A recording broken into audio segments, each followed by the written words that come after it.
Hey, what's happening, folks? It's Sunday. This is the DFS 5-pack. Hit that red button that says subscribe so we can get up to that 1,000 subscriber threshold on the backup channel here. Just always keep subscribed to this one because with all the YouTube messing around, we don't really know what's up at this point. They don't respond to anything. So we'll be here for right now. We're going to do an abbreviated version of overlay, an abbreviated version of sports betting. Throw it all into one video. Just trying to work hard for you guys on Sundays. Let's get it, man. Loving the overlay slate. There's a game I like in the NBA betting wise, and the jackpot. So I'm going to take it down soon. But like I told you on the public video, I entered it 3 times last night, and I didn't take it down, obviously, but I finished in the top 10% twice.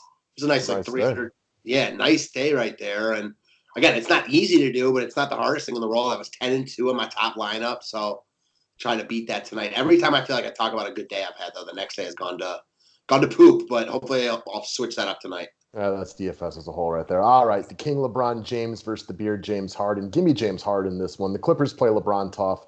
And again, the Rockets have lost 3 straight. Look for Harden to have a big game here against Orlando, who's had some defensive struggles as of late. Agreed. Give me Harden. All right, PG-13 against the Lakers. Chris Paul at Boston. Give me Chris Paul. Yeah, same. Paul George has got to be the most underwhelming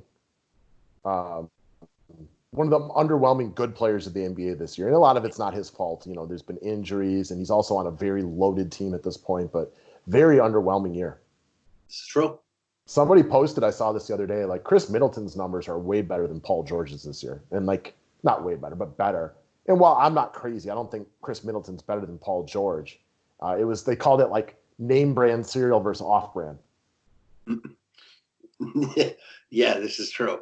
All right. Anthony Davis against the Clippers. Jason Tatum against OKC. What do you think? This is a tough one here, man. I feel you got to go Tatum right now with Brown and Hayward both out. Are they both officially out today? I think they're both out. I'm not positive it's official, but because we don't have a ton of interest in that game for DFS, I hadn't even looked at it very closely. Check it out. Davis against the Clippers this year. Very underwhelming. About 7.5 boards, 4 assists, 14. Okay. Hayward's probable, but Brown's out for like the next week. Okay. I knew Brown was out. Hayward wasn't questionable. I still think I'm going Tatum. Nothing about the matchup with the Clippers has made me believe in Anthony Davis this year. Again, he hasn't been terrible, but Jason Tatum looks like a superstar the last month. Yeah. Part of me doesn't love it, though. I'm not sure. I can't exactly put my finger on it, but on the surface, I like Tatum more.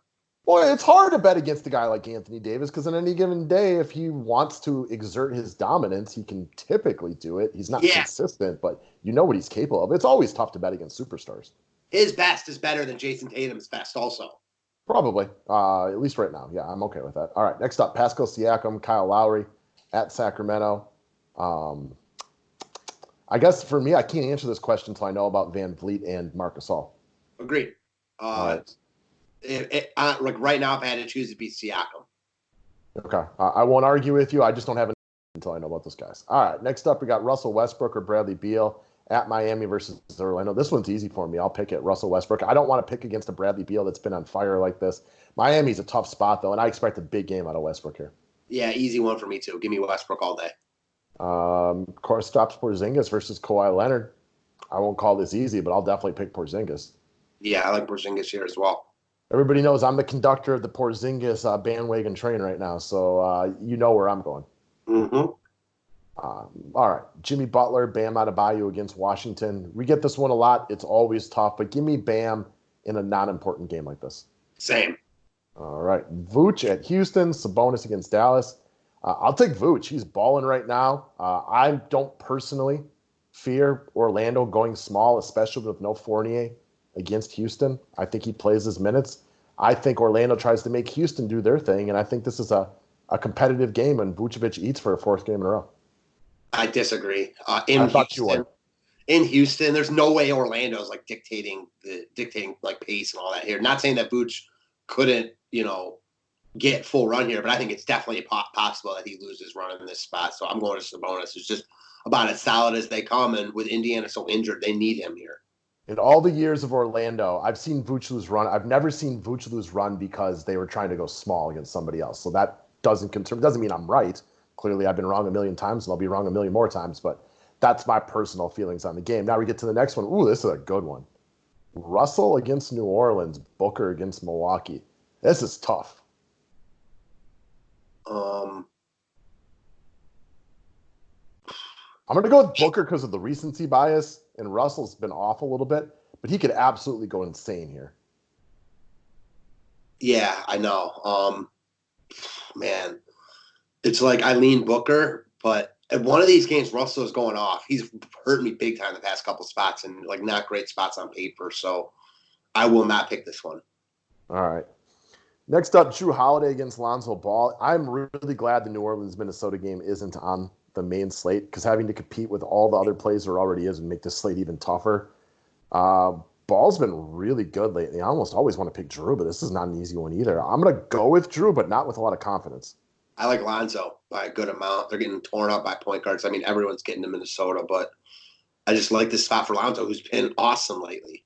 Yeah, insert guards against Minnesota most days. All right, next up, when it's D'Angelo Russell and Malik Beasley as your backcourt defenders, everybody should eat. All right, Zion versus Brandon Ingram, another spot where they both could crush here. Just who crushes more, right? I like Ingram. Okay. Sure. I don't have any real good arguments. I like them both a lot. This is one of those things where it's like you're choosing between steak and a burrito. Like you win no matter what. I don't know where to go, but I'll side with you instead of arguing on this one. I feel like early game on Sunday, I just trust Ingram more. I think Zion's still full from his big meal he had at brunch. Maybe. All right. Reggie Jackson against Patrick Beverley. Give me Reggie Jackson. Patrick Beverley is still a guy I'd rather have on my team in real life. He just does very little to tickle the fancy for a DFS perspective. So I agree with you, but last game Beverly actually was a big reason why I cashed on DK. I'm pretty sure he was good, better than Jackson by a good amount. So I like Jackson more here, but I don't like love it like you do. Just looking up what he did last game because I didn't watch it, so he could have had 100 points. Special, but no, it wasn't anything special. But he was definitely better than Reggie Jackson by a lot.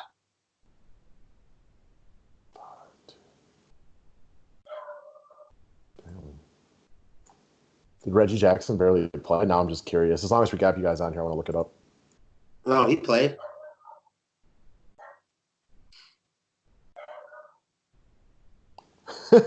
I mean, technically he played, but yes, he didn't do much at all. 2, 1, and 6 with 3 turnovers and 5 personal fouls. That's not a day he's going to tell his kids about, I'm guessing. Mm-mm. All right. So, okay. Makes sense then. I got you. All right. Avery Bradley versus Danny Green. I'll go with Danny Green. I like his fantasy life just a little bit more. Although I do want to give Avery Bradley credit for some very tough-nosed defense against the Bucks on Friday. Excellent game by him. Not for DFS, but for just real life winning a basketball game. He helped out the Lakers a lot that night. Yeah. I'll go Bradley. Not that I have any feel. I don't like it. I probably won't pick it, but I'll lean him. No method to that madness. All right. Bogdan Bogdanovic versus Buddy Hield. I already know you're going with Bogdanovic. He is on your good side after last night. For Shizzle, Hield also played well last night too, though. So I like Bogdanovic here, but I wish it were a match. I wish he were matched up with someone else. Gotcha. JaVale McGee versus KCP. Give me McGee. Easiest way to get to the Clippers on the inside. If the Lakers win this game, I think it's because McGee has a solid game. He was also very good other night in limited minutes. Fair. I like that point a lot. And he got into real early foul trouble in that game too. All right. Zubac versus Kyle Kuzma. How much of that Bucks Lakers game did you watch? Like the first half. I don't think it was lopsided, so I don't think it necessarily went one way or the other. I just thought it was just a terribly refereed game. And for the second time this year, I thought the Lakers-Bucks was terribly refereed. I thought there was bad calls on both sides all over the place. It was just really unaesthetically pleasing to the eyes. I agree wholeheartedly. The first half was awful. Yeah, okay, cool. Again, I'm not trying to cry about it as a Bucks fan and say that's the reason they lost, because I saw bad calls both ways. Yeah, it was just an awful game. 100% agreed. Man, how about Zubac versus the Rockets the other day? Yeah. Oh, yeah. I forgot to respond to your message when you said you were right that the Rockets got their butts kicked, and I was right. Zubac had a big game.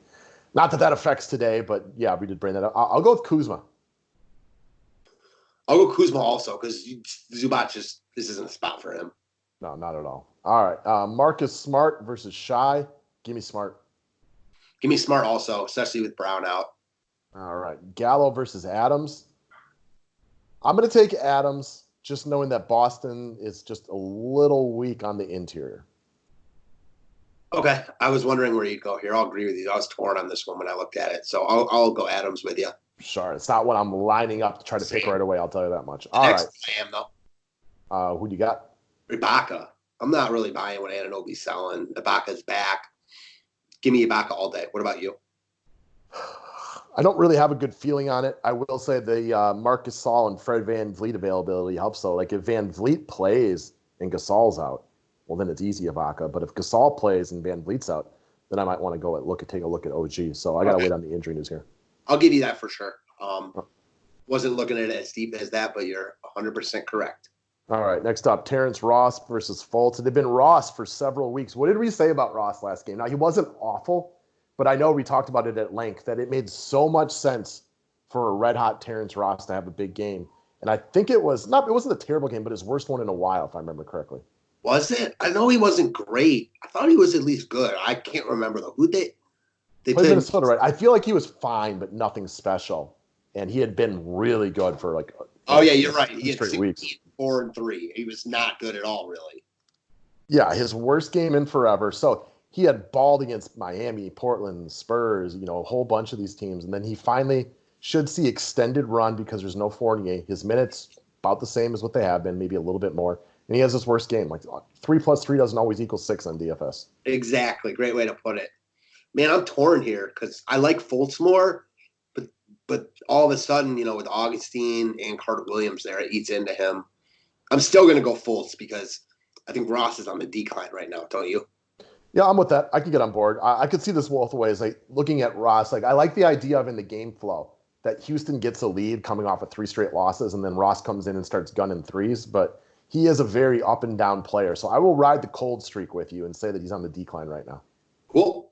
All right, guys. So that's overlay for the day. Go try to win that 17K, boys. I will be very jealous if you get in there. Well, 16-9 if you play at the 180. What was your sports betting pick of the day, young man? So I'm not. Well, I know you're not going to. Well, I'm not sure you'll agree with this, but I will think you'll finally understand. Well, not understand, but agree with me. If you do like to play wild, take the points here, not necessarily the money line. I like Phoenix to cover tonight against Milwaukee. I think that it's just too many points in the spot without Giannis.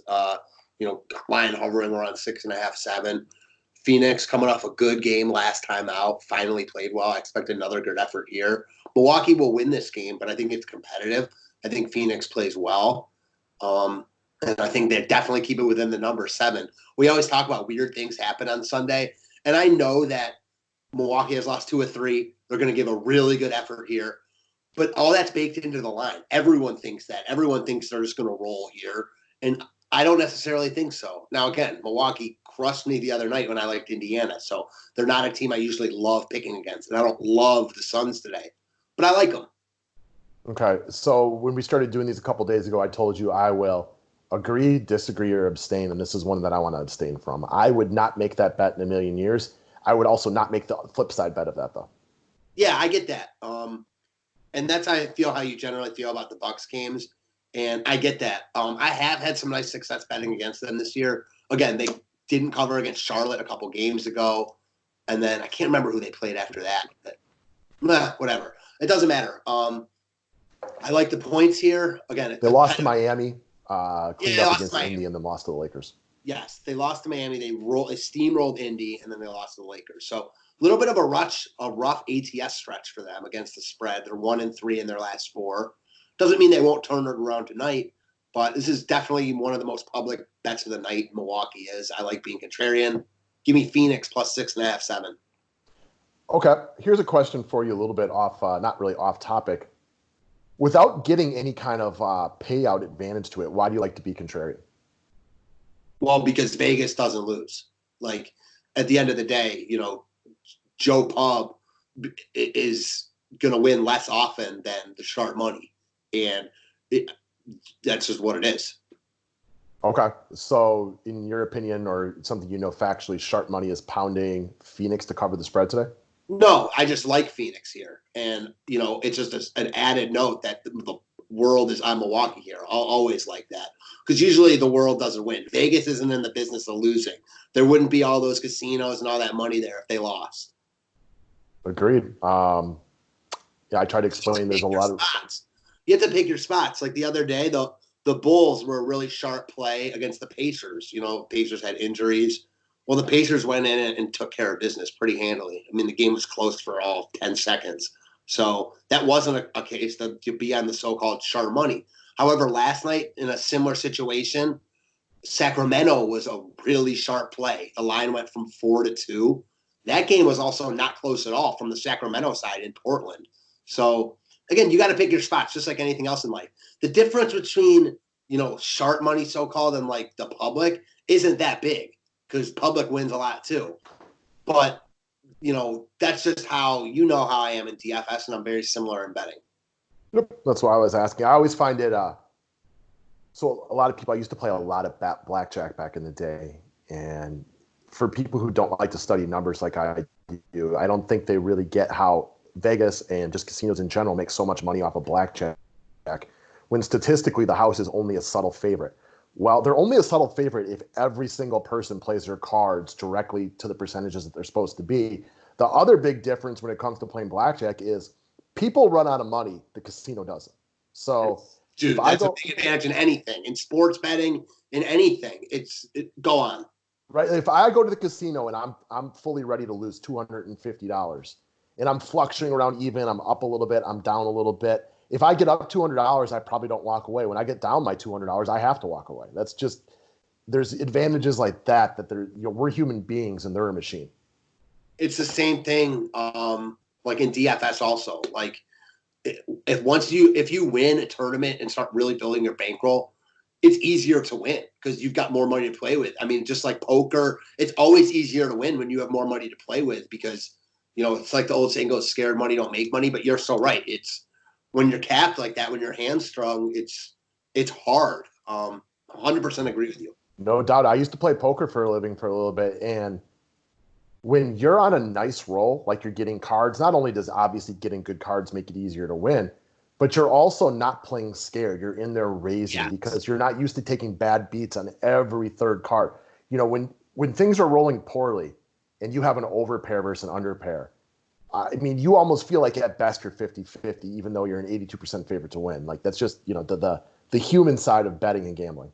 I feel like one of the rare people that came into DFS without being on the poker side. I know you were for sure, but I am kind of on the other side, the sports betting side. And there's a lot of similarities between all three, but also between sports betting and poker. It's obviously different, but there are a ton of similarities. I'm sure you'd agree. So when online pokers first started getting huge, and it took me a few weeks to really, like, I played a lot of poker with my friends and stuff, so I was all right at it. But then you start playing online, and you're getting your butt kicked right away. And so you had to really learn the game a little bit differently. There's certain things like when you're playing online, you're going to see pocket aces several times a day. When you're in your home game, you might only see it like once every 6 months because you're only playing so often. Like you have to be able to understand that aces don't win all the time, and you have to be able to lay them down, for example. Then once you got why are you seeing so many more like pocket aces? Playing so many more hands. Okay, go ahead. You know what I mean? Like when you're playing online for 8 to 10 hours a day, you might play 1,500 hands. So you're going to see it 6-7 times. When you're playing every other Friday with your buddies and people are drinking and you're only playing 60 hands the whole night, you may not see pocket aces but once every 2 months or something like that. Fair. Then the other side of it is once you get good at it and you learn like the times of the day to play at lunchtime when rich businessmen are just trying to kill an hour for lunch and they're coming in and they're losing $200 like that because they only have so much amount of time to play and they're forced to get in. Play at bar close when people are coming in and they're drunk and you can take advantage of them. It was like free money for a while. You didn't even have to be that good at it. Then, rich New Jersey casino owner lobbies the government to take it away, and there goes that gravy train. It's like so many things in life. It seems too good to be true. Sometimes it is and gets taken away. Yeah, what it is. All right, guys. Thanks a lot. Have a great Sunday. Thank you.